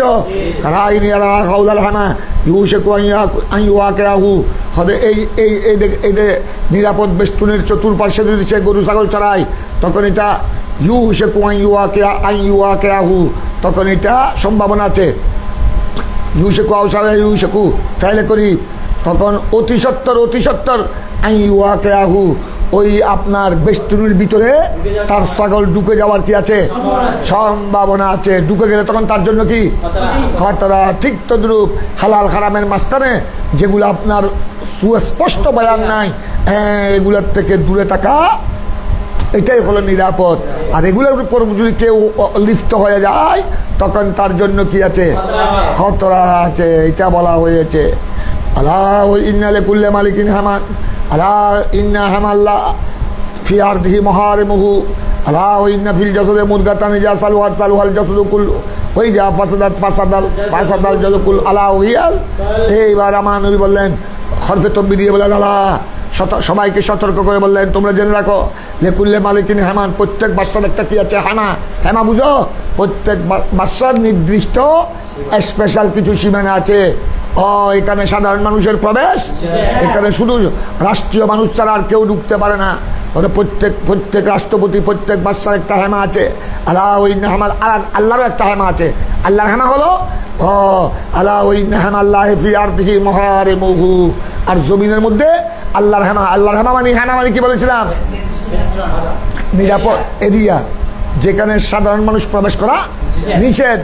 এটা হলো মাহারেমুহু, জমিনে যেগুলো আল্লাহ কি করে দিয়েছেন, যেগুলি আল্লাহ হারাম করে দিয়েছেন মাহারেম, যেগুলি আল্লাহ হারাম করে, যেমন জেনা হারাম, শরাব হারাম, মদ হারাম, চুরি হারাম, ডাকাতি হারাম, সুদ ঘুষ হারাম।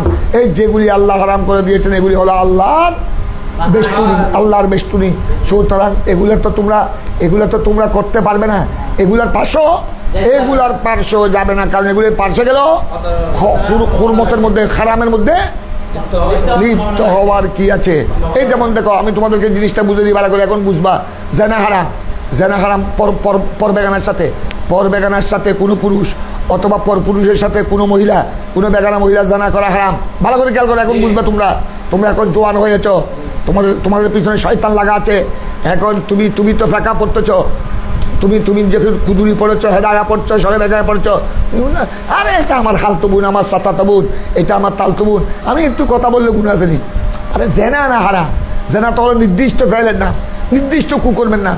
আমি একটু তার সাথে একটু এনজয় করছি, তার সাথে আমার খালতো বোন, আমার সঙ্গী, আমার চাচাতো বোন, সে আমার তালতো বোন, আমার ভাইয়ের শালি, আমার বড় ভাইয়ের শালি, আমি একটু এনজয় করছি, তার সাথে একটু জক টক করছি, এনজয় করছি। এই দেখো যে আমি তো তার সাথে কি আমি জেনা করছি? জেনা তো হলো একটা নির্দিষ্ট ফেলের নাম, আমি তো এটা করছি না। এখন তুমি ভালো করে খেয়াল করো, এই যে তুমি এখন তুমি হারামের সীমানায় চলে যাচ্ছে আস্তে আস্তে।